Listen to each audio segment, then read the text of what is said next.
Cancer healer centre, a new beginning.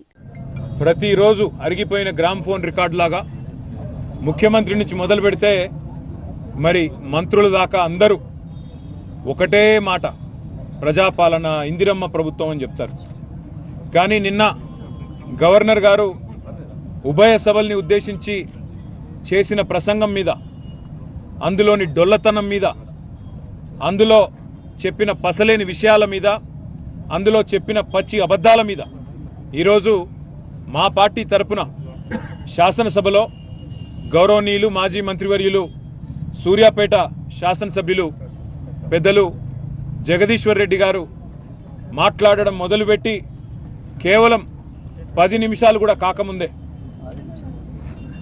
6 నిమిషాల లోపలనే ఈరోజు ఉద్దేశపూర్వకంగా అటు మంత్రులు, ఇటు కాంగ్రెస్ పార్టీకి సంబంధించిన శాసనసభ్యులు రన్నింగ్ కామెంటరీ చేస్తూ, ఆయన ప్రసంగానికి అంతరాయం కలిగిస్తూ, ఇష్టం వచ్చిన కామెంట్స్ చేస్తూ ఉంటే జగదీశ్వర్ రెడ్డి గారు ఏమాత్రం సంయమనం కోల్పోకుండా చాలా చక్కగా రాష్ట్రంలో ఎండిపోతున్న పంటలు, రాష్ట్రంలో అధోగతి పాలైన వ్యవసాయం, రైతుల కష్టాలు, జరగని రుణమాఫీ, పడని రైతు బంధు, ఇవన్నీ ఎండగడుతూ తన పద్ధతుల్లో చాలా స్పష్టంగా ప్రభుత్వానికి ఇవాళ ఒక హెచ్చరికలాగా రాష్ట్ర ప్రజల తరపున చేస్తుంటే, అమలు కాని 6 గ్యారంటీలు, ఇచ్చిన 420 హామీల వాగ్దాన భంగం, వీటన్నిటి మీద విమర్శలతో ఇవాళ దాడి చేస్తుంటే తట్టుకోలేని ప్రభుత్వం ఈరోజు నీతిబాహ్యంగా, నిస్సిగ్గుగా ఇవాళ కేవలం అబద్ధాల మీద ఆధారపడే ఈరోజు మా గౌరవ సభ్యులు జగదీశ్వర్ రెడ్డి గారిని అనని మాటను అన్నట్టుగా చిత్రీకరించి ఇవాళ సస్పెండ్ చేసే ప్రయత్నం చేసింది. ఇవాళ 2 ముఖ్యమైన విషయాలు ఇక్కడ మేము చెప్పాల్సింది. జగదీశ్వర్ రెడ్డి గారు ఒక్కటంటే ఒక్క మాట కూడా, ఒక్క పదం కూడా అన్పార్లమెంటరీ మాట శాసనసభలో మాట్లాడలేదు. కేవలం అన్నది ఒకటే ఒక్క మాట. ఏమన్నారు ఆయన?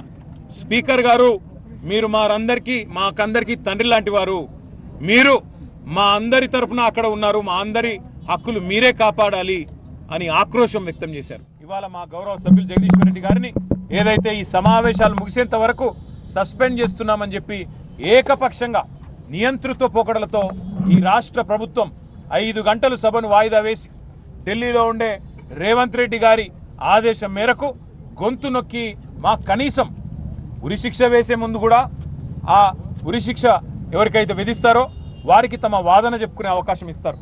కానీ జగదీశ్వర్ రెడ్డి గారికి కనీసం తాను చేసిన తప్పేంది, నేను ఏం మాట్లాడినా తప్పు మాట అని కనీసం వివరణ అడగడానికి కానీ, అవసరమైతే మా నాయకుడు, మా పెద్దలు, ప్రతిపక్ష నాయకులు, తెలంగాణ సాధించిన పెద్దలు గౌరవనీయులు కేసీఆర్ గారు మాకు స్పష్టంగా ఆదేశం ఇచ్చినారు.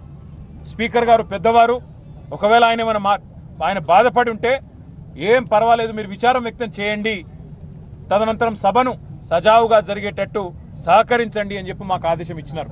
ఆ మాట మేమందరం కూడా, శాసనసభ్యులందరం కూడా పోయి స్పీకర్ గారికి, శాసనసభ వ్యవహారాల మంత్రి శ్రీధర్ బాబు గారికి కూడా స్పష్టంగా చెప్పొచ్చినాం. సార్, మాకు మైక్ ఇవ్వండి, మేము నిజంగానే ఏదైనా పొల్లు మాట మాట్లాడింటే అవసరమైతే టీవీ పెట్టి శాసనసభలో చూపెట్టండి సభ్యులందరికీ, అన్ని పార్టీల అభిప్రాయాలు తీసుకోండి. ఇట్లాంటి ప్రతిష్టంభన ఏర్పడ్డప్పుడు 3 ఆఫ్ ద హౌస్ తీసుకుంటారు, అన్ని పార్టీల అభిప్రాయాలు తీసుకుంటారు. అవసరమైతే స్పీకర్ గారి ఛాంబర్లో ఒక సమావేశం పెట్టి ఈ ప్రతిష్టంభన తొలగించడానికి ప్రయత్నం చేస్తారు. ఒకవేళ ఏదైనా మాట దొర్లింది అని మీరు భావిస్తే మా సభ్యులు హుందాగా ముందుకొచ్చి విచారం వ్యక్తం చేయడానికి కూడా సిద్ధంగా ఉన్నాము. మా నాయకుడు చెప్పారు, మేము అనలేదు, తప్పు మాట అనలేదు, ఒక్క మాట కూడా పొల్లు మాట మాట్లాడలేదు.